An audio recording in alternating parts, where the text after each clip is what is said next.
नमस्कार दोस्तों, मैं Vijay Tiwari the book society में आपका स्वागत है, जहां हम आज की इस वीडियो के माध्यम से सब्जेक्ट कोड BGDG 172 की श्रृंखला को आगे बढ़ाते हुए आज इसके भाग 2 को आपके साथ डिस्कस करेंगे। इससे पहले भाग 1 में हमने 4 प्रश्न आपके साथ पढ़े थे, जहां पहला क्वेश्चन था हमारा पुरुषत्व की परिभाषा दीजिए। इसके बाद जो हमारा दूसरा क्वेश्चन था वो ये था कि श्रम बल सहभागिता में जेंडर अंतराल की अवधारणा का मूल्यांकन कीजिए। इसके बाद जो हमारा तीसरा क्वेश्चन था वो क्वेश्चन ये था कि भाषा के इस्तेमाल में स्त्री पुरुष होने के फ़र्क का वर्णन कीजिए। और फिर इसके बाद चौथा क्वेश्चन जो हमने लास्ट टाइम पढ़ा था वो ये पढ़ा था यौन उत्पीड़न से क्या अभिप्राय है।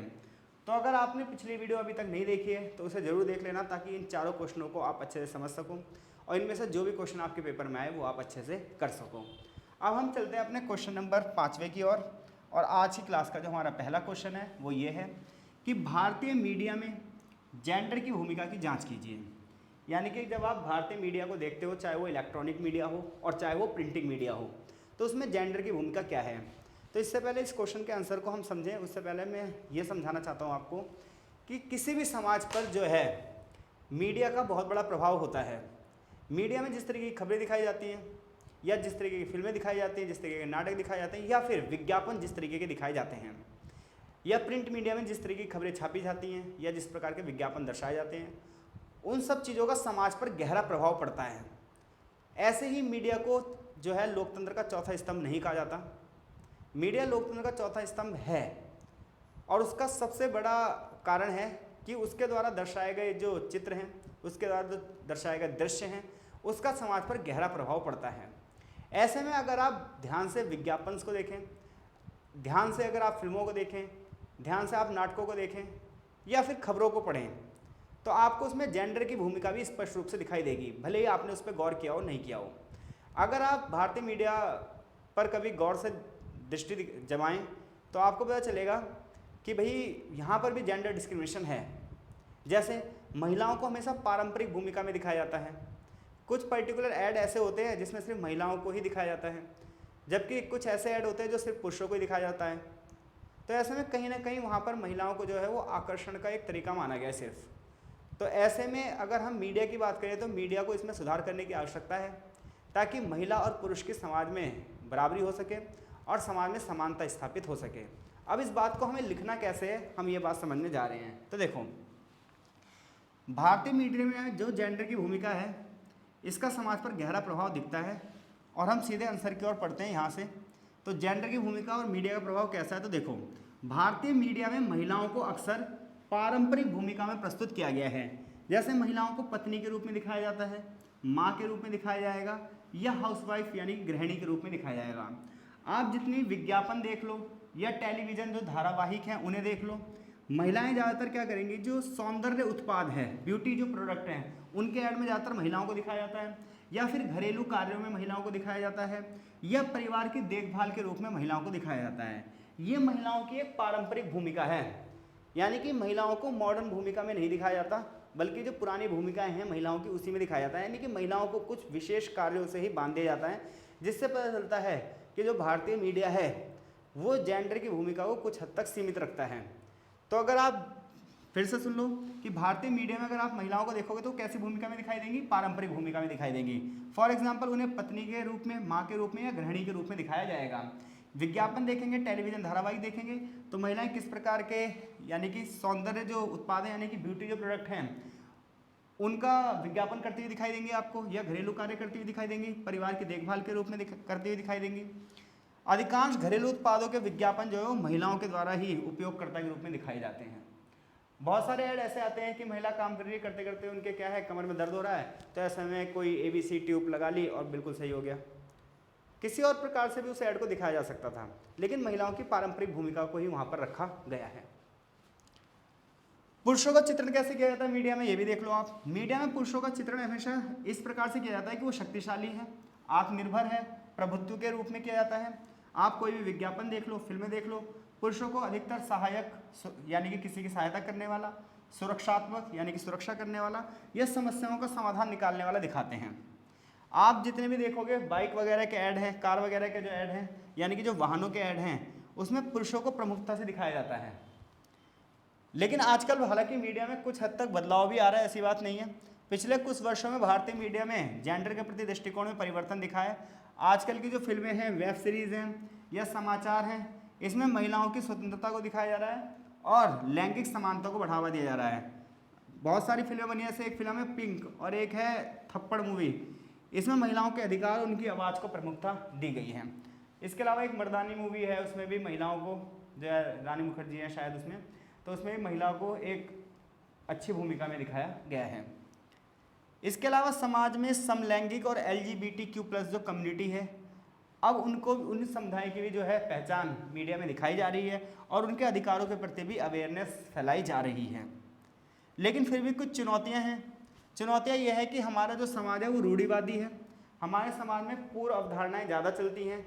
जो भारतीय समाज है, खासतौर पर मध्य वर्गीय और निम्न वर्गीय जो परिवार हैं, वहाँ पर अभी भी महिलाओं की जो भूमिका है वो पहले वाली ही है। इसके अलावा महिला पत्रकारों के सामने बहुत सारी चुनौतियाँ हैं। भारतीय मीडिया उद्योग में जो महिलाएँ काम कर रही हैं, अक्सर उन्हें लैंगिक भेदभाव का सामना करना पड़ता है और असुरक्षा का सामना भी करना पड़ता है। निष्कर्ष ये निकलता है कि भारतीय मीडिया जेंडर आधारित जो विचार है उसे बदलने के लिए काम तो कर रही है, लेकिन उस स्पीड में वो काम नहीं हो रहा है जितनी स्पीड में होना चाहिए, यानी कि ज़मीनी स्तर पर वो सारी चीज़ें नहीं दिखती हैं। हमें यहाँ पर भी पुरुषों का ही दबदबा ज़्यादा दिखाई देता है। आशा है समय बदलने के साथ साथ समाज में बदलाव जरूर आएगा। क्वेश्चन नंबर 6 की ओर चलते हैं। क्वेश्चन नंबर 6 है हमारा, संस्कृति और समाज के संबंध में जेंडर की रचना का वर्णन उचित उदाहरण देते हुए कीजिए। यानी कि अब हमें यहाँ पर क्वेश्चन ये पूछ रहा है, संस्कृति यानी कि कल्चर और समाज यानी कि सोसाइटी, इसके संबंध में जेंडर की रचना किस प्रकार से हुई है, हमें ये बताना है। तो देखो भाई, जेंडर जो है ये समाज द्वारा निर्मित है, ये ध्यान रखना। एक वर्ड होता है लिंग और एक वर्ड होता है जेंडर। लिंग जो है वो प्राकृतिक रूप से होता है, जो स्त्री पुरुष के भेद में भेद दिखाता है, जबकि जेंडर का जो निर्माण है वो समाज करता है। और इस क्वेश्चन में हमसे यही पूछा गया है कि जो जेंडर की अवधारणा है वो संस्कृति और समाज से किस प्रकार से संबंधित है। तो जेंडर की रचना है वो किसने करी है, समाज ने करी है, ये बात ध्यान रखना। लिंग की जो रचना है वो जैविक रूप से है। जब एक बेबी पैदा होता है तो क्या होता है, या तो वो लड़की होगा या लड़का होगा, तो उसके शारीरिक जो अंग हैं उसके आधार पर जब हम भेद करते हैं तो वो लैंगिक भेदभाव है। लेकिन हम जेंडर की बात करते हैं तो जो जेंडर है ये समाज द्वारा निर्मित प्रक्रिया है, ऐसा आप यहाँ पर लिखेंगे। जैसे इस समाज ने महिलाओं के लिए कुछ विशेष काम को निश्चित कर रखा है, कुछ विशेष कलर को निश्चित कर रखा है, कुछ विशेष कपड़ों को निश्चित कर रखा है। ऐसे में जो जेंडर है ये एक सामाजिक प्रक्रिया है, जबकि जो लिंग है वो जैविक है। जेंडर की सामाजिक और सांस्कृतिक रचना के प्रमुख पहलू क्या हैं, तो जेंडर की भूमिकाओं का निर्धारण कर रखा है। तो हमारे समाज ने, हमारी संस्कृति ने व्यक्ति के लिंग के आधार पर बहुत सारी भूमिकाएं निर्धारित की हैं। जैसे भाई स्त्रियों के लिए काम रख रखा है, भाई स्त्रियां सिर्फ गृह कार्य करेंगी, बच्चों की देखभाल करेंगी, परिवार को संभालेंगी। पुरुष जो है वो अर्थव्यवस्था को संभालेंगे, नौकरी करेंगे। भारत में महिलाओं को गृह लक्ष्मी कहा जाता है। छोटी बेटी जब पैदा होती है, बच्ची एक पैदा होती है तो क्या कहा जाता है, हमारे घर में लक्ष्मी आई है। उन्हें शुरुआत से ही घरेलू भूमिकाओं में क्या कर दिया जाता है, बांध दिया जाता है। उनके लिए जो करियर के ऑप्शन होते हैं वो उस हिसाब से रखे जाते हैं। तो जेंडर की निर्मित समाज कर रहा है, ना कि जेंडर की निर्मित बायो है, जैविक है। तो जेंडर की जो भूमिका है वो समाज और संस्कृति के हिसाब से है। समाज ने जेंडर की भूमिकाओं का निर्धारण कर रखा है कि पुरुष ये काम करेगा, स्त्री ये काम करेगी, पुरुष ये कपड़े पहनेगा, स्त्री ये कपड़े पहनेगी, पुरुष के लिए ये कलर होंगे, स्त्रियों के लिए ये कलर होंगे, पुरुष इस तरीके से समाज में चलेगा, स्त्रियाँ इस तरीके से समाज में चलेंगी। ये सब एक सामाजिक प्रक्रिया और हर संस्कृति में अलग अलग तरीके से है। लेकिन हर संस्कृति में, हर धर्म में देखा गया है कि ज़्यादातर संस्कृति में, ज़्यादातर धर्म में महिलाओं का शोषण हुआ है और इसे बदलने की जरूरत है समाज में। पारंपरिक अपेक्षाएं और सीमाएं, सांस्कृतिक परंपराएं जेंडर के आधार पर अलग अलग सामाजिक व्यवहार तय करती हैं। जैसे महिलाओं से अपेक्षा की जाती है वो शालीन हो, भावुक हो, सहनशील हो, जबकि पुरुषों को कठोर माना जाता है, साहसी माना जाता है, निर्णय लेने वाला माना जाता है। विवाह के समय महिलाओं को गृहिणी के रूप में प्रस्तुत किया जाता है, यानी कि हाउसवाइफ, और पुरुषों को आर्थिक सहायक रूप में प्रचारित करने की परंपरा है। यानी कि महिला के अंदर ही देखा जाएंगे, काम वाम कर लेती है, घर के निकल लेती है, सब गुण संपन्न है या नहीं है। पुरुषों को देखा जाता है भाई कितना कमा लेता है, कैसी नौकरी कर रहा है, फिक्स जॉब है या नहीं है, सरकारी नौकरी है या नहीं है। तो समाज जो है पुरुषों को क्या कर रहा है, आर्थिक रूप से सहायक की भूमिका में रख रहा है, और महिला को किस तरीके से गृहिणी के रूप में कि हाँ भाई घर के काम वाम कर लेती है, नहीं कर लेती है, ठीक है, सबका सम्मान करेगी या नहीं करेगी, हमारे उठने से पहले उठेगी नहीं उठेगी। तो इस तरीके से चीज़ें जो है समाज में चलती हैं। तो जेंडर कैसी प्रक्रिया है, सामाजिक प्रक्रिया है। शिक्षा और अवसरों में भी लैंगिक भेदभाव होता है। तो कई संस्कृतियों में और कई सामाजिक व्यवस्थाओं में महिलाओं को शिक्षा के अवसरों से दूर रखा जाता है। आज भी कई धर्म के लोग मैं ऐसे देखता हूं कि वो क्या है, महिलाओं को शिक्षा के अवसर ही नहीं देना चाहते, कह रहे हैं धार्मिक रूप से बाधा है। ये गलत है। हर धर्म में महिलाओं को उचित अवसर मिलने चाहिए, हर संस्कृति में महिलाओं को उचित अवसर मिलने चाहिए, हर जाति में महिलाओं को उचित अवसर मिलने चाहिए। क्योंकि जब हम ह्यूमैनिटी की बात करते हैं तो वहाँ पर महिला और पुरुष दोनों हैं तो आखिर इंसान ही। तो ऐसे में समाज और संस्कृति में बदलाव आने चाहिए। ग्रामीण क्षेत्रों में आप देख लोगे महिलाओं को प्राथमिक स्तर के बाद की शिक्षा मिलती नहीं है, वो घरेलू कार्यों में मदद करती हैं बस। सामाजिक रीति रिवाज का प्रभाव भी पड़ता है जेंडर के ऊपर। महिला और पुरुषों के लिए अलग अलग आचार संहिताएं बनाई गई हैं। महिलाओं के लिए पहनावा अलग है, चलने फिरने का तरीका अलग बनाया गया है, उनका जो सार्वजनिक जीवन है वो भी अलग तरीके से निर्धारित किया गया है, जैसे पर्दा प्रथा। ठीक है, इस प्रकार से सार्वजनिक जो निर्णय लेंगे वो पुरुष लेंगे। कुछ सकारात्मक उदाहरण भी हैं, केवल निगेटिविटी नहीं है।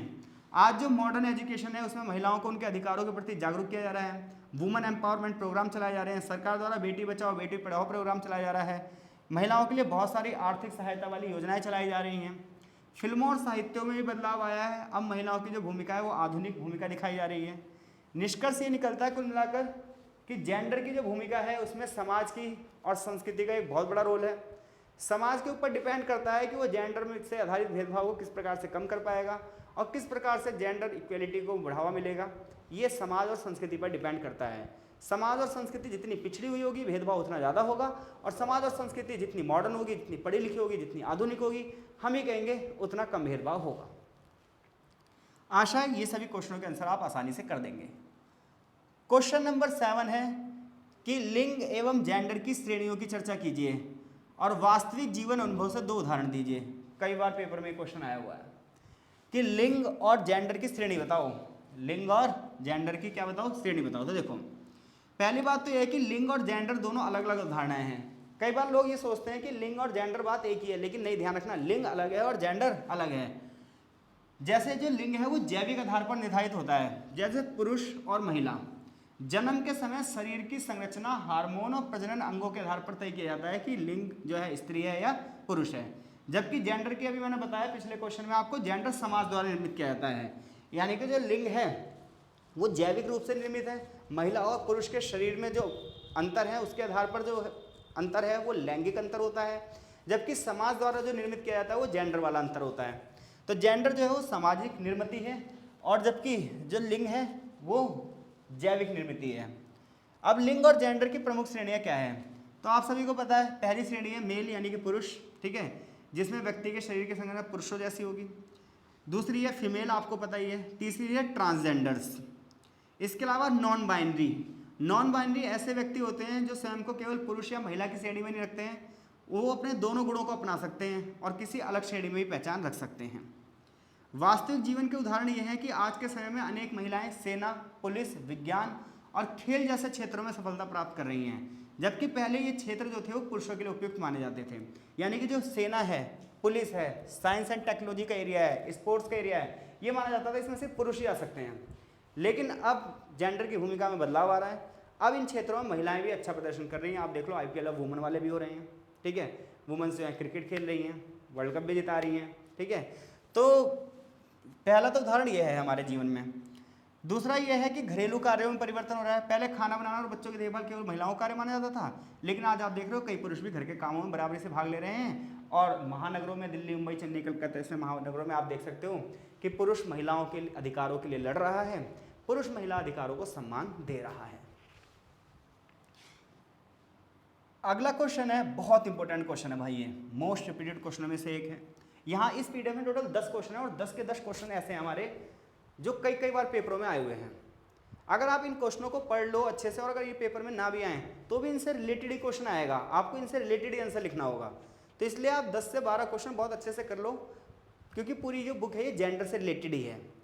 तो देखो, क्वेश्चन है कि जेंडर आधारित हिंसा क्या है, जेंडर आधारित हिंसा की श्रेणियों का वर्णन कीजिए। तो देखो भाई, जेंडर आधारित हिंसा वह हिंसा है जो किसी व्यक्ति के लिंग के आधार पर की जाती है। वैसे तो ज़्यादातर इस हिंसा का शिकार महिलाएं होती हैं, लड़कियां होती हैं, लेकिन कई बार पुरुष, बच्चे और ट्रांसजेंडर भी इसका शिकार हो सकते हैं। तो ध्यान रखना, जेंडर आधारित हिंसा वह हिंसा है वो जेंडर के आधार पर की जाती है। हालांकि इसका शिकार ज़्यादातर महिलाएं होती हैं, बच्चियां होती हैं, लेकिन अक्सर ऐसा नहीं है। पुरुष भी इसका शिकार हो सकते हैं, ट्रांसजेंडर भी इसका शिकार हो सकते हैं। जेंडर आधारित हिंसा समाज में असमानता को बढ़ावा देती है, भेदभाव को बढ़ावा देती है और पितृसत्ता वाली सोच को बढ़ावा देती है। जेंडर आधारित हिंसा की पहली श्रेणी है शारीरिक हिंसा। जब कोई व्यक्ति किसी व्यक्ति को शारीरिक चोट पहुंचाता है, जब कोई व्यक्ति किसी व्यक्ति को शारीरिक चोट पहुंचाता है तो ये शारीरिक हिंसा की श्रेणी में आती है। जैसे मारपीट करना, धक्का देना, जलाना, हथियार से हमला करना। जैसे ही घरेलू हिंसा में पति द्वारा पत्नी को मारना पीटना शारीरिक हिंसा का एक क्या है, स्वरूप है। एक होती है मानसिक हिंसा। इस प्रकार की हिंसा में व्यक्ति को मानसिक रूप से प्रताड़ित किया जाता है, लगातार उसकी बेइज्जती की जाती है, लगातार उसे डराया जाता है, लगातार उसे धमकी दी जाती है, गाली दी जाती है, उसके आत्मसम्मान को ठेस पहुंचाई जाती है। ये हिंसा दिखाई तो नहीं देती लेकिन व्यक्ति को मनी मन में खा जाती है। एक होती है सेक्सुअल वायलेंस यानी कि यौन हिंसा। इसमें व्यक्ति की इच्छा के विरुद्ध उससे यौन व्यवहार किया जाता है तो इसे यौन हिंसा कहते हैं। भारत में आजकल ऐसे केस लगातार बढ़ते जा रहे हैं जिसमें महिला पार्टनर की इच्छा के बिना उसके ऊपर दबाव बनाया जाता है। इसमें छेड़छाड़, यौन उत्पीड़न, बलात्कार, अश्लील टिप्पणियां आदि शामिल हैं। कार्यस्थल पर, विद्यालयों, सार्वजनिक स्थानों पर महिलाओं के साथ छेड़छाड़ जो है इसके जनरल एग्जाम्पल्स हैं जो कि आपको लगातार दिखाई देते हैं। एक होती है आर्थिक हिंसा। इसका शिकार सबसे ज़्यादा पुरुष बनते हैं आर्थिक हिंसा का। जब किसी व्यक्ति को आर्थिक रूप से नियंत्रित किया जाए और उसकी आर्थिक स्वतंत्रता छीनी जाए तो उसे आर्थिक हिंसा कहा जाता है। कई बार महिलाओं को नौकरी करने से रोक दिया जाता है, उनकी इनकम पर कंट्रोल रखा जाता है, संपत्ति का अधिकार नहीं दिया जाता, तो ये सब आर्थिक हिंसा कहलाती है। एक है सामाजिक हिंसा। सामाजिक हिंसा जैसे समाज लड़कियों को शिक्षा से रोक रहा है, उन्हें घर से बाहर नहीं जाने दे रहा है, टाइम पे आना है, ये करना है, वो करना है, रोक टोक लगा रहा है, ये सब सामाजिक हिंसा है कि समाज ने कुछ विशेष प्रकार के जो कार्य हैं वो अलग अलग जेंडरों के लिए निर्धारित कर दिए। कैसी हिंसा? ये सामाजिक हिंसा है। आजकल एक नई हिंसा चली है साइबर हिंसा। इसमें क्या होता है, फर्जी फोटो भेज दी जाती है, डीप फेक वीडियो बना दी जाती है, फिर ब्लैकमेल किया जाता है, आईडी हैक कर ली जाती है। ये सब साइबर हिंसा के उदाहरण है जिसमें व्यक्ति को मानसिक रूप से प्रताड़ित किया जाता है। तो अगर क्वेश्चन आता है जेंडर आधारित हिंसा क्या है, जेंडर आधारित हिंसा की विभिन्न श्रेणियां बताओ, तो मैं आशा करता हूँ इस क्वेश्चन का आंसर बहुत ईजी वे में आप कर दोगे। तो जेंडर आधारित हिंसा मानव अधिकारों को उल्लंघन करती है, ये समाज में असमानता और डर का वातावरण पैदा करती है। इसके रोकने के लिए सबसे ज़्यादा जरूरी है शिक्षा, जागरूकता और लोगों से कानून का पालन करवाया जाए। इसके अलावा जो लोग ऐसी हरकतें करते हैं उनके अंदर डर का माहौल पैदा किया जाए, उन्हें कड़ी से कड़ी सजा दी जाए ताकि वो इस प्रकार की हिंसा को ना करें। क्वेश्चन नंबर 9 है हमारा, क्या आप इस बात से सहमत हैं कि प्रवसन संबंधी मुद्दे महिला रोजगार को प्रभावित कर रहे हैं? उदाहरण देते हुए स्पष्ट कीजिए। तो सबसे पहले हम ये टर्म समझेंगे कि प्रवसन का मतलब क्या होता है। तो देखो भाई, एक स्थान से दूसरे स्थान पर जाना, एक स्थान से दूसरे स्थान पर जाकर बसना जो है वो क्या कहलाता है? प्रवास कहलाता है। एक स्थान से दूसरे स्थान पर जाकर बसना क्या कहलाता है? प्रवास। अब इस प्रवास का महिलाओं पर क्या प्रभाव पड़ रहा है, क्वेश्चन ये पूछ रहा है। यानी कि जब व्यक्ति एक स्थान से दूसरे स्थान पर जाकर बसता है तो क्या कहलाता है? प्रवास कहलाता है, इंग्लिश में माइग्रेशन बोलते हैं। अब इसका महिलाओं के जीवन पर क्या प्रभाव पड़ रहा है? तो देखो, जैसे गांव से बहुत सारे जो पुरुष हैं वो आ रहे हैं शहरों में, गांव से बहुत सारे पुरुष कहाँ आकर बस रहे हैं? शहरों में। अब ऐसे में जो महिलाएं वो गांव में छूट जाती हैं। ऐसे में उन महिलाओं के ऊपर दोहरा बोझ पड़ता है। पहला तो ये कि उन्हें अपना परिवार संभालना है, फिर वो खेतीबाड़ी भी करती हैं और समाज के जो है ताने भी सहती हैं, और जो परिवार बिखर रहा है वो अलग बिखर रहा है। तो इस शारीरिक रूप और मानसिक रूप दोनों रूप से प्रताड़ित हो रही हैं। अब अगर महिलाएं गांव से शहरों की ओर जा रही हैं तो उन्हें नए वातावरण में रहना पड़ रहा है और उनके जो काम हैं वो बड़े जोखिमपूर्ण हैं, उन्हें हर जगह अलग दृष्टि से देखा जा रहा है, तो उन्हें ये भी फील करना पड़ता है। तो जो प्रवास है ये किस प्रकार से महिलाओं के मुद्दे को प्रभावित कर रहा है, क्वेश्चन हमसे पूछ रहा है और मैं आशा कर रहा हूँ तुम समझ भी गए हो कि मैं क्या समझाना चाहता हूँ। तो माइग्रेशन का मतलब क्या है कि जब लोग रोजगार की वजह से, शिक्षा की वजह से, विवाह की वजह से या अच्छे जीवन की आशा को लेकर एक जगह से दूसरे स्थान पर जाकर बस जाते हैं तो ये प्रवास कहलाता है। वर्तमान समय में प्रवास का वैसे तो प्रभाव देखो पुरुषों पर भी पड़ता है, महिलाओं पर भी पड़ता है, लेकिन महिलाओं की यहाँ पर बात की गई है तो हम महिलाओं की ही बात करेंगे। अब देखो, प्रभाव कभी हमेशा निगेटिव नहीं होता, पॉजिटिव भी होता है। तो यहाँ पर पॉजिटिव प्रभाव की भी बात करेंगे, हम नेगेटिव की बात करेंगे। तो देखो, ग्रामीण क्षेत्रों से जब लोग शहरों की ओर जाते हैं इसकी वजह से महिलाओं को नए नए रोजगार के अवसर मिल रहे हैं। अनेक महिलाएं अब घरेलू कामगार के रूप में काम कर रही हैं, कारखानों में काम कर रही हैं, नर्स के रूप में काम कर रही हैं, शिक्षिका यानी कि टीचर के रूप में काम कर रही हैं, सेवा सेक्टर में काम कर रही हैं। ये सब पॉजिटिव इम्पैक्ट हैं प्रवास के। यानी कि प्रवास की वजह से जो महिलाएं एक जगह से दूसरी जगह जाकर बस रही हैं, शहरों में जा रही हैं, महानगरों में जा रही हैं, तो उन्हें रोजगार भी मिल रहे हैं, नौकरियां भी मिल रही हैं, शिक्षा के अवसर भी मिल रहे हैं। इससे उनका सम्मान बढ़ा है, आर्थिक स्थिति बढ़ी है। आज आप दिल्ली, मुंबई, बेंगलुरु जैसे महानगरों में देखोगे तो बड़े पैमाने पर महिलाएं काम कर रही हैं, चाहे वो घरेलू कार्य हो, ब्यूटी पार्लर में हो, होटल में हो, कपड़ा उद्योगों में हो, या फिर किसी बड़ी इंडस्ट्री में काम कर रही हो। आपको बहुत सारी महिलाएं काम करती हुई दिखाई देंगी।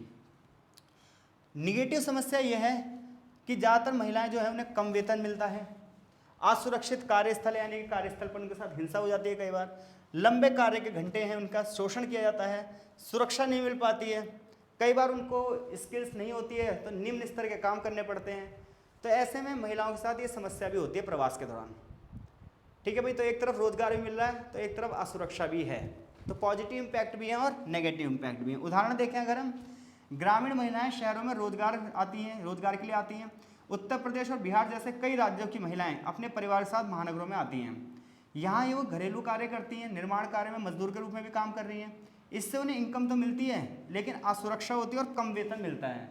मैंने देखा है कि बहुत सारे प्राइवेट स्कूल हैं जिसमें बहुत सारी महिलाएं काम करती हैं, ठीक है, लेकिन उनका वेतन बहुत कम होता है और काम के घंटे काफ़ी ज़्यादा होते हैं, बर्डन इतना ज़्यादा होता है उनके ऊपर कि उनके पास ऑप्शन नहीं है, इसलिए वो काम कर रही हैं।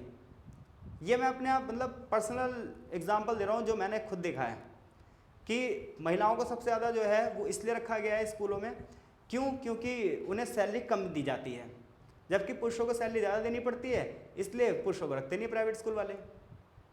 तो ये बड़ी समस्या है। तो प्रवास की वजह से महिलाओं को रोजगार के अवसर तो बढ़े हैं, महिलाओं को रोजगार तो मिल रहा है, लेकिन सैलरी बहुत कम मिल रही है और असुरक्षा का माहौल बना हुआ है। इसके अतिरिक्त प्रवासी महिलाओं को भाषा से संबंधित समस्याएं आती हैं, संस्कृति से संबंधित समस्याएं आती हैं, कई बार वो शोषण और भेदभाव का शिकार हो जाती है। कोविड-19 के दौरान तो ऐसी बहुत सारी महिलाओं की समस्या आई जब लाखों महिलाओं की नौकरियां चली गईं।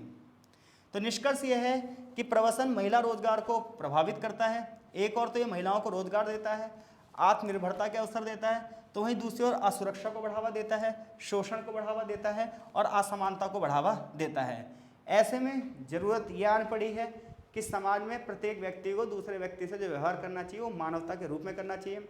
ये सोचना चाहिए कि हम भी मनुष्य हैं तो सामने वाला भी मनुष्य है, तभी समाज में समानता आ सकती है। चाहे सरकार कितनी पॉलिसी बना ले, चाहे सरकार कितनी अवेयर हो जाए, चाहे हमारी जुडिशरी कितना ही अच्छा काम कर ले, चाहे कितने सोशल वर्कर जो हैं उनके लिए काम कर ले, मीडिया कितनी खबरें दिखा ले, कुछ नहीं हो सकता जब तक सोसाइटी खुद अपनी जिम्मेदारी का निर्वहन नहीं करेगी। सरकार को ब्लेम करना आसान है, मीडिया को ब्लेम करना आसान है, सोशल वर्कर्स जो हैं समाज में उन्हें या सरकारी संस्थाएं उन्हें ब्लेम करना आसान है, बट मैटर ये करता है कि सोसाइटी अपनी कितना रोल अदा कर रही है, सोसाइटी अपनी कितनी भूमिका अदा कर रही है। लास्ट का क्वेश्चन है हमारा, नारीवाद से आप क्या समझते हैं? उदारवादी नारीवाद, समाजवादी नारीवाद और उग्र नारीवाद को परिभाषित कीजिए। तो देखो भाई, नारीवाद वो अवधारणा है जिसमें महिला के अधिकारों की बात की जाती है। तो हर एक व्यक्ति वो फेमिनिस्ट है जो महिलाओं के अधिकारों की वकालत करता है। ऐसे में जो नारीवाद है इन्हें कई प्रकार से बांटा गया है और हमसे यहाँ पर उदारवाद नारीवाद, समाजवाद और उग्र नारीवाद की बात कर रहा है। तो देखो, नारीवाद यानी कि फेमिनिज्म, ये एक ऐसा आंदोलन है जिसका उद्देश्य यह है कि महिलाओं को पुरुषों के समान अधिकार मिलने चाहिए, महिलाओं को पुरुषों के बराबर सम्मान मिलना चाहिए और महिलाओं को बराबर के अवसर मिलने चाहिए। ये महिलाओं के प्रति होने वाले भेदभाव को खत्म करने की बात करता है, महिलाओं के शोषण को खत्म करने की बात करता है और महिला के आधार पर जो भेदभाव होते हैं, असमानता होती है, उसको कम करने की बात, खत्म करने की बात करता है। यानी कि फेमिनिज्म एक आंदोलन है, नारीवाद एक आंदोलन है जो महिला और पुरुष के समान अधिकारों की वकालत करता है। ये कहता है कि महिला और पुरुष दोनों हैं तो आखिर मनुष्य ही, तो फिर लिंग के आधार पर भेदभाव क्यों? बात तो सही भी है। आगे देखिए, नारीवाद का पहला प्रकार है यहाँ उदारवादी। तो उदारवादी वर्ड कहीं पर भी आ जाए तो ध्यान रखना, उदारवादी वो होते हैं जो लोगों के स्वतंत्रता की बात करते हैं। ये कहते हैं व्यक्ति की स्वतंत्रता सबसे ज़्यादा जरूरी है। तो उदारवादी जो नारीवाद हैं ये समानता को बढ़ावा देने की बात करते हैं और व्यक्तिगत स्वतंत्रता को बढ़ावा देने की बात करते हैं। तो आज के बाद ये वर्ड आप कहीं पर भी पढ़ लो, उदारवादी, चाहे उदारवादी नारीवाद पढ़ लो, चाहे पर्यावरण में पढ़ लो, चाहे पॉलिटिकल साइंस में पढ़ लो। उदारवाद का मतलब है कि व्यक्ति की स्वतंत्रता ज़्यादा से ज़्यादा होनी चाहिए, सरकार को कम से कम उसके मामले में इंटरफेयर करना चाहिए। यानी कि व्यक्ति की जो इंडिविजुअल लिबर्टी है उसको बढ़ावा देने की बात करता है उदारवाद। ठीक है, इन उदारवादी जो नारीवाद हैं ये महिलाओं को पुरुषों के समान कानूनी अधिकार की बात करते हैं, राजनीतिक अधिकारों की बात करते हैं और शैक्षिक अधिकारों की बात करते हैं। इनका मानना यह है कि यदि महिलाओं को समान अवसर दिए जाएं तो वो भी पुरुषों की तरह हर क्षेत्र में सफलता प्राप्त कर सकती हैं। उदारवादी नारीवाद शिक्षा को अधिकार की बात करते हैं, मतदान के अधिकार की बात करते हैं। इनका मानना है रोजगार मिलना चाहिए और लड़की और लड़कों को समान वेतन भी मिलना चाहिए। तो उदारवादी नारीवाद कुल मिलाकर स्वतंत्रता की बात करेगा, ठीक है, शिक्षा के अधिकार, मतदान के अधिकार, समाज में समानता लाने की बात करेगा। समाजवादी नारीवाद ये कहता है कि महिलाओं का जो शोषण हो रहा है वो पूंजीवाद की वजह से हो रहा है। पूंजीवादी व्यवस्था क्या होती है भाई? तो देखो, पूंजीवादी व्यवस्था में जो स्वामित्व है वो निजी कंपनियों के अंडर में होता है। यानी कभी भी आप पूंजीवाद शब्द सुने तो ध्यान रखना प्राइवेट सेक्टर। तो समाजवादियों का मानना है कि पूंजीवाद की वजह से पुरुषों का दबदबा रहा उत्पादन के साधनों पर और महिलाएं हमेशा रोजगार से वंचित रहीं, जिसकी वजह से महिलाओं का शोषण होता रहा है। अगर महिलाओं को भी रोजगार के अवसर मिल जाएं तो उन्हें समानता मिल जाएगी। ठीक है भाई। तो समाजवादी नारीवाद के अनुसार महिलाओं का शोषण किसकी वजह से हुआ है? आर्थिक व्यवस्था की वजह से हुआ है। ये विचारधारा कहती है कि समाज में आर्थिक असमानता है जिसकी वजह से महिलाओं की स्थिति कमजोर बन जाती है। अगर महिलाएं भी आर्थिक रूप से संपन्न हो, उनके पास भी खूब पैसा हो, तो समाज में समानता लाई जा सकती है। अब है उग्र नारीवाद यानी कि रेडिकल फेमिनिज्म। ये कहता है कि महिलाओं के शोषण का कारण है पितृसत्तात्मक समाज। पितृसत्तात्मक समाज का मतलब यह है कि ऐसा समाज जहाँ पर पुरुष व्यवस्था चलती हो, पिता के बाद जो है लड़के को ही सारी संपत्ति मिलेगी और जो परिवार का गोत्र है, जो परिवार का वंश है, वो पिता के अनुसार ही चलेगा, यानी कि पुरुष के अनुसार ही चलेगा। इसमें जो है महिला प्रधानता नहीं है। तो उग्र नारीवाद ये कहता है कि पितृसत्तात्मक समाज की वजह से ही महिलाओं का शोषण हुआ है, क्योंकि पितृसत्तात्मक समाज पुरुष प्रधान होता है और ऐसे में महिलाओं को सिर्फ कंट्रोल यहाँ पर किया जाता है। तो उग्र नारीवाद ये कहता है कानूनों में तो सुधार होना ही होना चाहिए, साथ ही साथ घरेलू हिंसा खत्म होनी चाहिए, यौन शोषण खत्म होना चाहिए, दहेज प्रथा खत्म होनी चाहिए और महिलाओं पर नियंत्रण नहीं होना चाहिए। तो निष्कर्ष ये निकलता है कि नारीवाद महिलाओं की समानता, स्वतंत्रता और सम्मान के लिए चलाया गया आंदोलन है। उदारवादी नारीवाद जो है वो कानूनी समानता पर बल देता है। समाजवादी जो नारीवाद है वो आर्थिक समानता पर बल देता है और उग्र नारीवाद पितृसत्तात्मक व्यवस्था को खत्म करने की बात करता है। मैं आशा करता हूं कि इन 10 क्वेश्चनों में से कोई सा भी क्वेश्चन आया तो आप बहुत अच्छे से इन सभी प्रश्नों के उत्तर कर देंगे। और आपको चीज़ें समझ में आई हों तो कमेंट बॉक्स में अपनी प्रतिक्रिया जरूर देना और अपने जो और सब्जेक्ट कोड हैं उन्हें ज़रूर मेंशन करना ताकि हम उनसे संबंधित वीडियो जल्द से जल्द अपलोड कर सकें। तो आपका बहुत बहुत धन्यवाद, बने रहिए हमारे चैनल के साथ।